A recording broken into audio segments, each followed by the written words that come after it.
There's a subtle trap that traps thousands of people in abusive relationships, the confusion between gaslighting and narcissism. At first glance, they seem the same thing, so intertwined, so often used in the same context, that many believe they're synonymous. And it's precisely in this confusion that the abuser finds fertile ground to maintain control, because while you try to understand what they are, you fail to see what they do. Gaslighting isn't a personality trait, it's a technique. A calculated manipulation used to invert realities, to transform certainties into doubts, to erase your self-confidence. Narcissism, on the other hand, is a personality structure, a trait, or even a disorder, in which the individual places themselves at the center, unable to see the other as a fully fledged subject. But when these two elements intersect, a mechanism of near-perfect psychological destruction is born. The problem is that for those who suffer, the boundaries blur. How many times have you found yourself wondering, is he a narcissist? Isn't that just his way? Am I overreacting? This questioning may seem healthy, but in practice, it acts like invisible shackles. While you search for labels, the abuse advances. While you wait for definitive confirmation, the manipulation repeats itself, slowly eroding your identity. And here's the cruelest part. This confusion doesn't happen by chance. It's fueled by a society that still minimizes psychological violence. After all, if there are no visible signs, is there abuse? If there's no screaming or physical aggression, is it really that serious? This kind of thinking erases the silent pain of the sufferer and allows the abuser to hide behind the curtain of normality.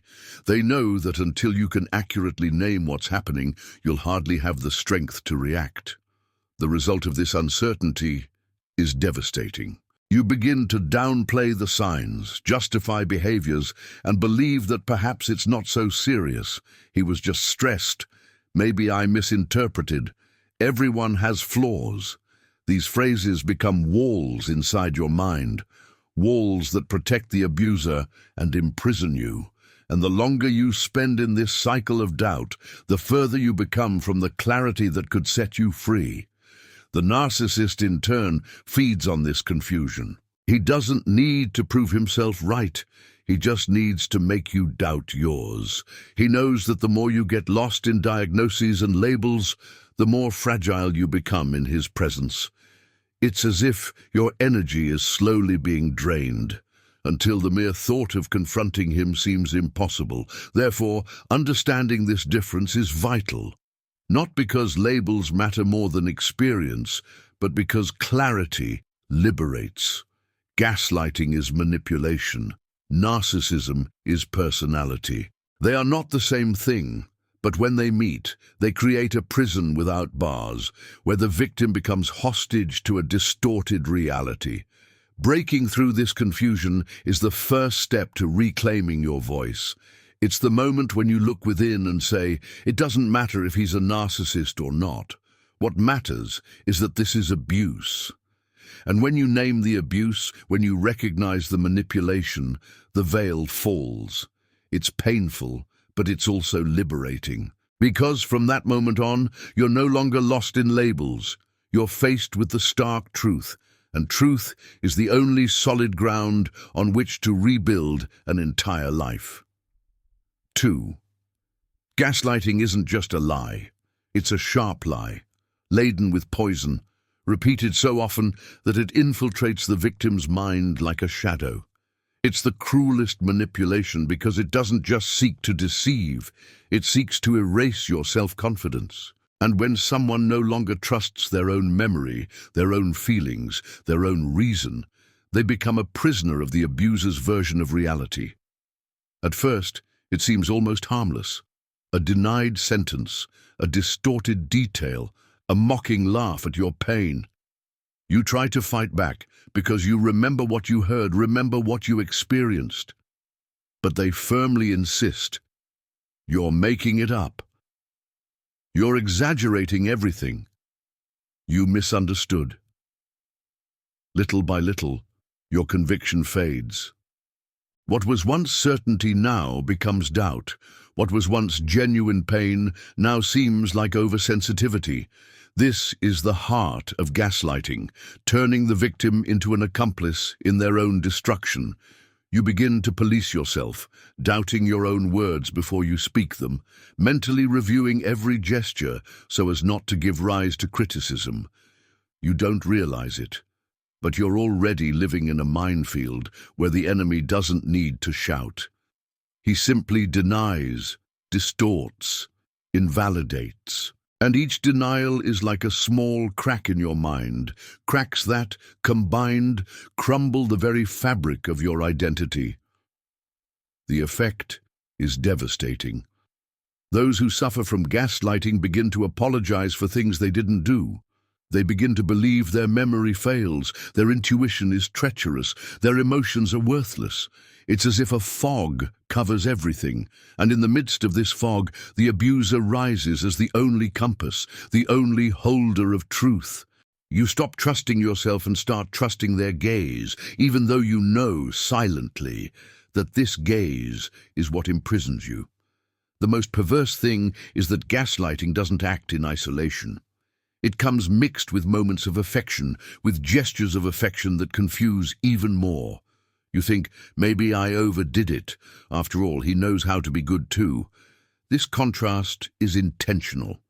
It's the alternation between pain and sweetness that creates dependence, like an addiction. You endure the poison because you believe that at some point the medicine will arrive. Gaslighting is invisible violence. It leaves no marks on the body, but deep scars on the mind. It's a war fought in silence, where the battlefield is your own perception, and in this war there are no bombs or gunshots, but there is destruction, slow, relentless, silent. If gaslighting were just lies, confronting the truth would be enough, but it isn't. It's a calculated process of repetition and denial that makes the victim lose their sense of reference. It doesn't just steal facts, it steals reality.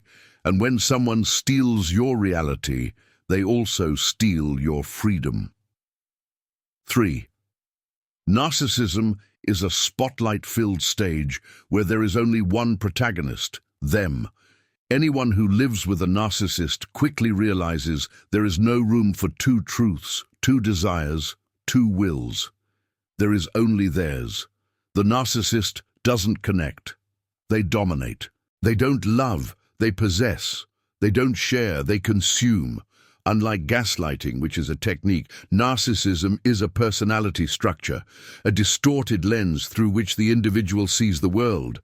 This lens allows only one focus, themselves.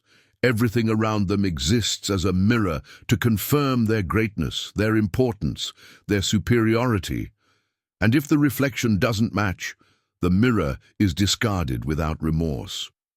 This is why so many victims of narcissists report the same feeling, being seen as useful objects one moment and then treated like irrelevant trash the next. The narcissist lacks empathy. They are incapable of genuinely perceiving the pain of others. This doesn't mean he never shows affection. On the contrary, he can be extremely seductive, attentive, and charming. But every gesture is calculated. Every smile is a strategy. Every sweet word is an investment in control. He knows exactly what to do to keep you within his orbit. And here's the crux. The narcissist doesn't tolerate being unmasked. His perfect image is his survival. Showing flaws would be like dying. So, when someone points out his inconsistencies, when someone threatens to expose his vulnerability, he reacts with fury or manipulation. The goal is always the same: to silence, to control, to reverse. It is in this scenario that gaslighting becomes the ideal weapon. The narcissist not only manipulates, he distorts your perception to maintain his throne. If you tell him he made a mistake, he responds that you made it up. If you suffer, he says you're too sensitive. If you try to leave, he plays the victim and says the problem is you. Thus, while you lose yourself in doubt, he maintains the illusion of his own perfection intact. The most devastating thing about living with a narcissist is that you gradually cease to exist as a subject. Your life revolves around their needs. You try to please, you try to avoid conflict, you try to mold yourself so as not to be attacked. But nothing is enough, because the void within the narcissist is infinite. They constantly need to suck energy, recognition, attention, and no matter how much you give, you will never fill the abyss that exists within them. Narcissism is a hunger that is never satisfied, and those involved with the narcissist discover sooner or later that the price is their own soul. You don't realize it right away, because at first everything seems like a dream. Attention, intensity, passion. But little by little, what seemed like love reveals itself to be control. And when you finally understand, you've already become a shadow of yourself. This is the essence of narcissism, a power built on the annihilation of others. And that's why, when it combines with gaslighting, the result is devastating. Because it's not enough for the narcissist to put himself at the center.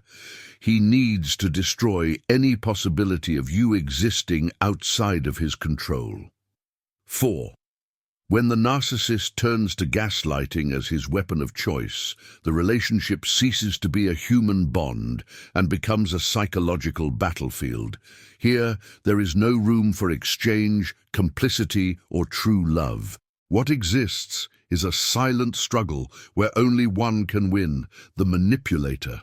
And in this game, the victim never realizes they're playing until they've already lost almost everything: trust, sanity, identity. The narcissist can't stand being questioned. Any threat to their mask of perfection is treated as a deadly attack, and it's at this point that they resort to gaslighting. If you point out a contradiction, they firmly deny it. If you bring up a memory, they distort the facts. If you insist on your pain, they laugh, mock, and make it seem like the problem isn't them, but you. Gradually, you stop insisting. Not because you've given up on the truth, but because you no longer have the strength to defend it. This is the cruelest trick of the power game: role reversal. The abuser portrays himself as the victim, and the victim is painted as unbalanced, exaggerated, unstable. This movement is so subtle and repetitive that even you begin to believe it. And when you do, his power is absolute, because now he no longer needs to control you. You control yourself, keep quiet, and diminish yourself so as not to provoke the next invisible attack. Gaslighting in the hands of a narcissist works like hypnosis. He creates a parallel reality and convinces you to live within it. A reality in which you are always the mistake, always the problem, always the exaggeration. Meanwhile, he maintains his pedestal, protected by a wall of lies and distortions that seem unbreakable. And there is an even more perverse layer: intermittent reinforcement. After days or weeks of manipulation, he appears with a gesture of affection, a smile, a sweet word. Not because he feels it, but because he knows that this crumb of affection is enough to keep you trapped. It's like giving water to a thirsty prisoner. They cling to it as if it were salvation, even knowing the cycle of pain will begin again. This mechanism is addictive, and that's why so many victims remain, even though they're aware they're being destroyed. At its core, the power play between gaslighting and narcissism isn't about love, but about dominance. The goal is never to build, but to subjugate. It's never to share, but to consume. The narcissist needs to win every time, because losing would mean admitting they're not perfect, and for them, this is an unbearable defeat. The victim, in turn, lives in a constant state of alert. Their body reacts with insomnia, anxiety, and physical pain. Their mind fills with doubts and guilt. Their spirit fades little by little. It's as if every dimension of life is colonized by the power of the other. And when you look in the mirror, you no longer see who you were before. You only see the shadow of someone shaped by fear. This is the true intersection of gaslighting and narcissism, a mechanism that slowly erodes everything you are. And as long as you try to understand, justify, or hope for change, the game continues, always in their favor. The only way to win is to step away from the game, to refuse to play. But until this awakening occurs, the cycle repeats itself, cruel, silent, relentless. 5. There comes a time when the pain can no longer be denied. It's the moment you realize you're not just tired, you're exhausted from losing yourself within the reality created by others. It's when, amidst the confusion, a spark of clarity emerges. This isn't love, it's control. This awakening may be silent, it may begin as a whisper within the soul, but it's the key that unlocks the door to liberation. Rebuilding yourself after experiencing gaslighting and narcissism is no simple task. It's like picking up the pieces of a broken mirror and trying to recognize yourself in each fragment. At first, you feel strange within yourself, unsure of what is true and what was distortion. But this process of reconstruction is also the rebirth of your identity. With each piece recovered, with each memory revalidated, you begin to reconnect with who you truly are. The first step is to reclaim your own voice. The one that has been silenced by denial, ridiculed by manipulation, muffled by doubt. You need to hear yourself again. You need to trust what you feel, believe in your memory, validate your emotions.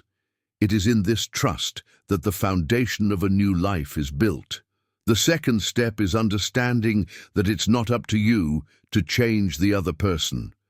The narcissist won't acknowledge the harm they cause, won't restore the reality they stole, won't give up the peace they took away. Liberation begins when you decide to no longer live in the prison of manipulation, when you understand that your sanity doesn't need to be traded to keep someone by your side. This path is also spiritual, because it's not just about rebuilding the mind, but also about restoring the soul. Abuse doesn't just steal memories, it steals faith in yourself, hope in love, and the meaning of existence. Recovery is looking in the mirror and affirming, I deserve it, I exist, I am whole. It's reconnecting with something greater, be it your spirituality, your faith, or simply your inner strength. And finally, liberation is action. It's choosing to step off the power playboard. It's refusing to live in roles that aren't yours. It's deciding that your life won't be guided by those who manipulate you, but by who you truly are. It's not an easy step, but it's the step that gives you back what has always been yours. Freedom. If you've made it this far, know that this awakening has already begun within you, because acknowledging is the first act of courage. Acknowledging is the beginning of an inner revolution.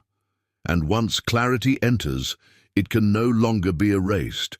Comment below if this video resonated with you. Like it so this message reaches more people, subscribe to the channel, and activate the bell. And leave your suggestion for the next video. Your voice can be the light that guides others to freedom as well.